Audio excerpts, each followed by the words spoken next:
Hi guys, welcome back to the podcast. I hope you guys enjoyed the first episode. We spoke in detail about sport and development, and today we have something very interesting. We're talking about sports and education, a way forward.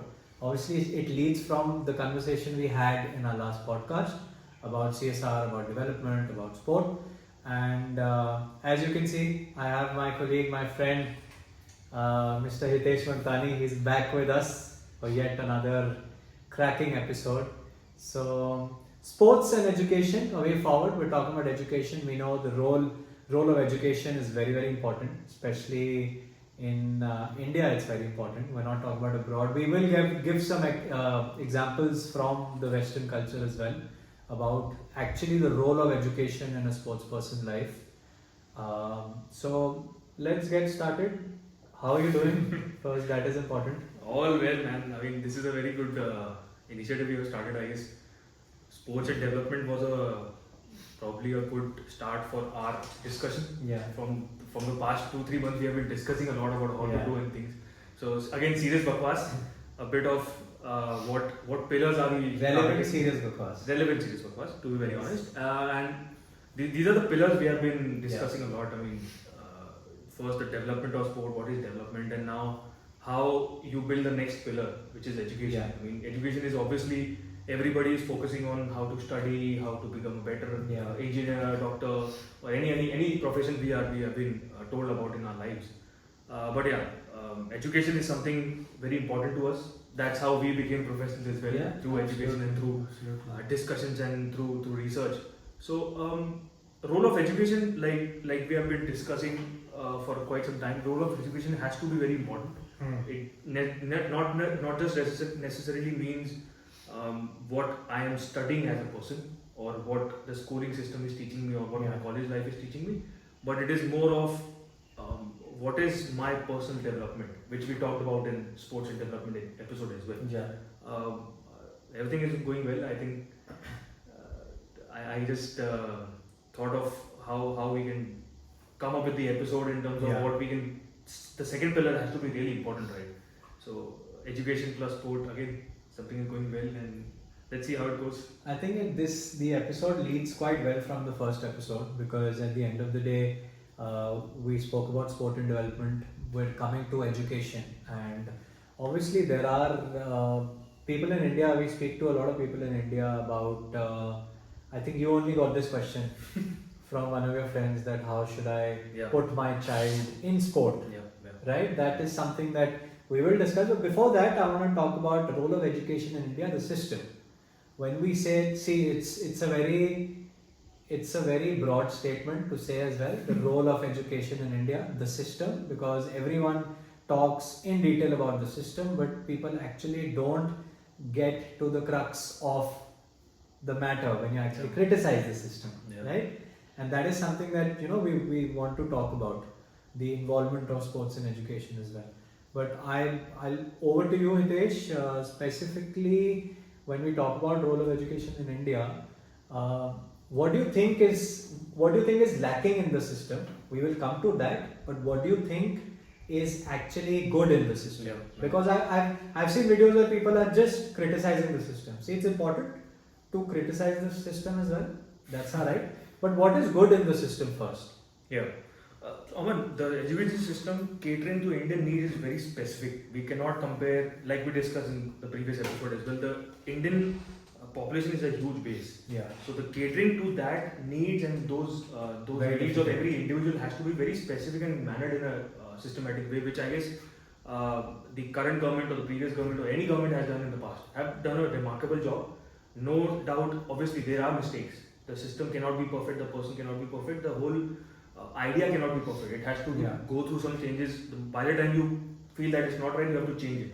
That is how monitoring and evaluation, re-evaluation, and accountability comes into picture, Yeah. like we have been talking about. In terms of goodness or the kind of good factors that are involved in Indian education system per se, Yeah. to be very clear first, is we have a specific area where each and every child is getting some sort of an information, one way or the other, either Yeah. through home education, through the the government schools or the private schools or the private colleges. So it's not, I'm not bifurcating in terms of school level पे education है कि college level पे education है कि PhD का education है या जो बीएड वगैरह के जो बहुत सारे एवेन्यूज हमारे पास हैं. If you want to become a teacher, there has to be a separate process. If you want to become a researcher, there has to be a specific process. So everything is there. The line is there, but the access to that, the accessibility is a factor that has to be reevaluated and thought of because the system is really in place and it is catering to much of the need. I mean, how many engineers are getting passed out every year? How many doctors are getting their degrees and treating the right patients and getting to the each and every part of India where there's actually need. Yeah. So why not? There's nothing wrong actually, but we have to reevaluate the system every 5 years, maybe 4 years, or maybe let's say 6 years. It's not about the election process or what is going on, but it has to come to a robust process of how are we evaluating each and every cycle, and coming up with new ideas to make sure that process implement those ideas. Yeah. So implementation is one thing, but second is, are we drafting enough ideas to make sure our system is robust enough and competitive enough with other countries or other processes in maybe Indian space or Asian space or global space. I think your point is very interesting, and it comes down to assessment, like you said, right? That if there's a policy or if there's any specific change that has come in the system, what are the people behind the policymakers or people behind the system? What are they doing maybe in a couple of years? Are they reassessing what has been implemented? Has it done well? Yeah. Right? And I mean, you don't need professional tools and all to analyze it. Obviously, there is you have an access to that. You can do it through that, but it can be done, and that will give you a lot of answers whether you've done well or not, whether that policy is done well or not, that system has done well or not. And I feel that is something that we've seen happens in professional sports a lot. Right? Like people watch the IPL. It's just a small example. Sorry, we come to cricket. We have to come back to cricket. But that sports analytical job also has become very, very crucial now. Yeah. Right? That what analysis he's doing. That if, for example, Brett Lee is bowling a certain delivery or Sean Tate is bowling a certain delivery, there's been a lot of research. There's been a lot of assessment, reassessment, re-evaluation that has gone through that whole process. So it's technology driven. Okay, I don't want to divert from the topic. I want to come to. I'll just add one point. Yeah. When you clearly mentioned a very, I would not say important, but a point which is very oftenly missed when we talk about sports development, education, or whatever parameters we're talking about. So policymakers. The point you said is the current people sitting on the top. They are not responsible for each and every parameter which is being assessed on the ground. Yeah. So the policymakers' job is to assess the policy and make policy based on the input they are getting. Yeah. The on-ground exhibition team has to come and present their points in terms of this is the reality on ground. This is what we need to do. This is the strategy. This has to be re-evaluated. This is the current process. These are the pointers. So there has to be a step-by-step evaluation of where we are getting and how are we presenting the data to the senior most person who's sitting and evaluating those properties and going to implement the properties. Because for example, in the PM system, right? Anywhere close to PM, there are 1,000 people in the office. Each and every person has a job, and those 1,000 people are, catering down to 1,000 people more, and there's a structure of place. So the PM is not responsible for going on the ground and doing the things himself. He has a system in place. He has hired the right people. The hired right people are again responsible for hiring the right kind of people to the right places and do the right things. Again, right people at the right time and with the right intention. See, it all boils down to the system. Yes. Right? So that is how you create a system. Yeah.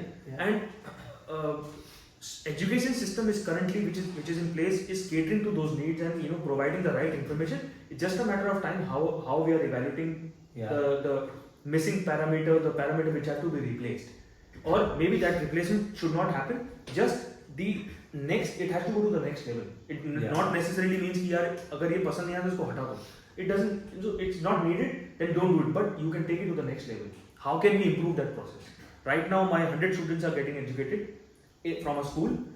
How can I make it 200?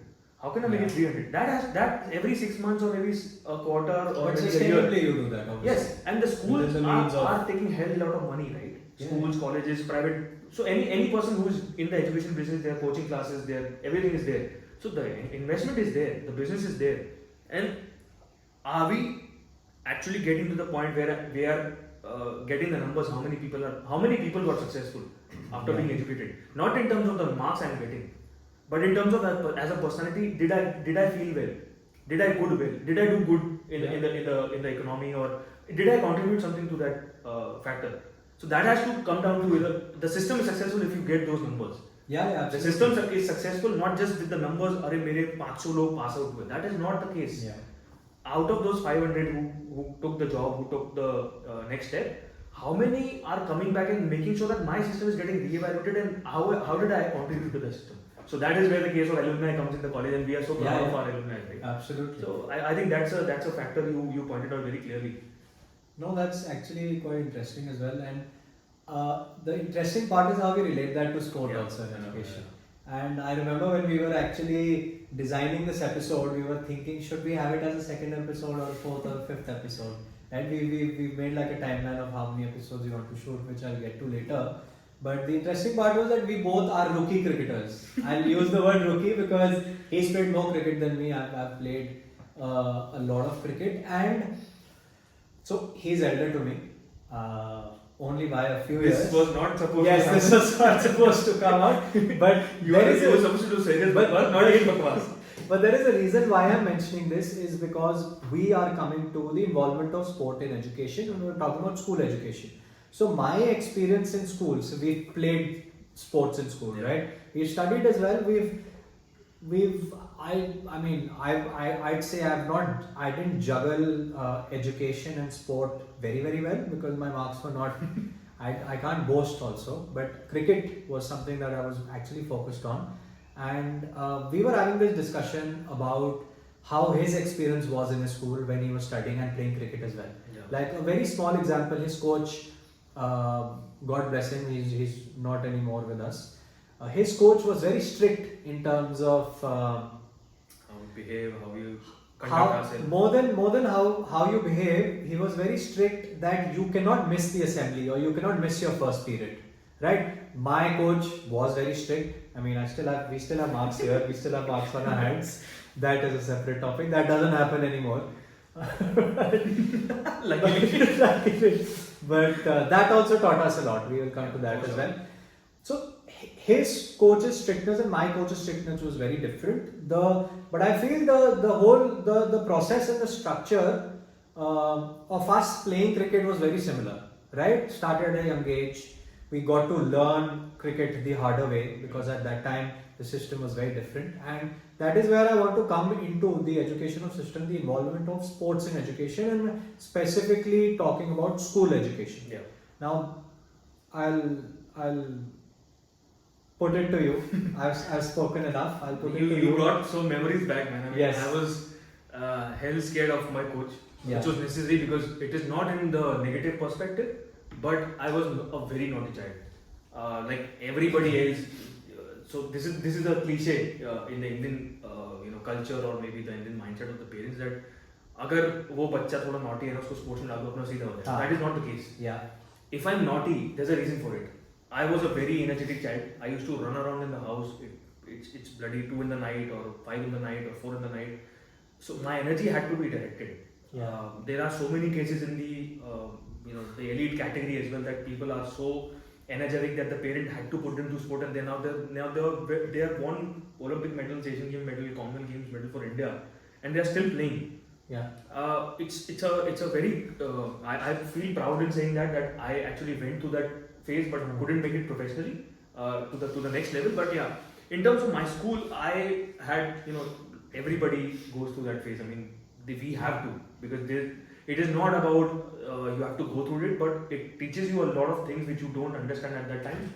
But when you come at our age or become elder, go past 40 years, 50 years, 60 years, then you understand what happened and why it happened. Yeah. It's not going to make sense right now, but once you cross 18 years, once you cross 25 years, once you cross 30 years, 35 years, then those reflect 5 years marks, then you reflect what is going to happen. And in terms of my school started at 7:30, 8 in the morning. Yeah. Before that, I had to go for practice. So if you want to reach the ground at 5 o'clock, you have to wake up at 4. Was sport mandatory in your school? No. And I'm going to come to that, how it Sorry, mattered. I'm cutting you. Just give some context, I think, to the listeners, because you studied in Madhya Pradesh and Bhopal. That's where you're from, right? No, I actually moved around a lot. My Okay. father was working with SBI. Yeah. You had once you take a promotion, once you so move. different Yeah, so states I and was in cities. Gwalior, I was in Bhopal, I was in Indore, so I moved around these places a lot. But my schooling never got affected because my parents were well managed. They knew if we had to move there, then we had to plan accordingly. And I was on the other side. They were planning for school, I was planning for academies. Yeah. So that is again, the key of sports is there. But in the morning, if you have to reach the ground by 5 o'clock, and if you get late, you have to run 10 rounds. Yeah. You don't get to play for the whole week. That. So that strictness, Yeah. I was scared of my coach because I had to bat. That was my main forte. I had to bowl. Like if you get late, you don't get to bat for the whole week because you're late one day, and you bowl 20 extra overs plus 10 extra rounds. Plus, if you make a mistake in the ground, then you will have a flying ball coming at you and you hit you that you made a mistake. He will not tell verbally. His eyes will tell you. And his eyes, you could look at him and see he is not happy with the kind of shot you played or kind of behavior you had on the ground. And it was till 6:30, 5 to 6:30 we play every day in the morning. And 8 o'clock you have to be in the school. Yeah. So you cannot get late. That was it because he was also my school coach. So he used to ensure that if I miss a period, I get my bashings on the ground, not in the school. My school teacher will bash me separately, that's a separate case. But my coach will bash me because of my mistakes which I did in the ground. See, these are also real life learnings. Yes, for sure.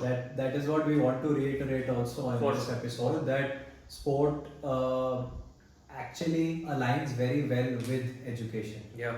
Right? Playing a sport, you learn discipline. Like half of my learnings are from the ground, from the ground rather than being in the classroom. Classrooms are meant to direct you in a very systematic way. On ground learnings, on field learnings are more of how you find them out. Yeah. There's a because you've been put into a situation. Yes, you have to find out. Right answer. There's no right answer there. There's no wrong answer there. But you need to find your own space. I think the learnings from a classroom setup are they're there. Obviously, you learn a lot. They're very different as compared to learning in a sporting.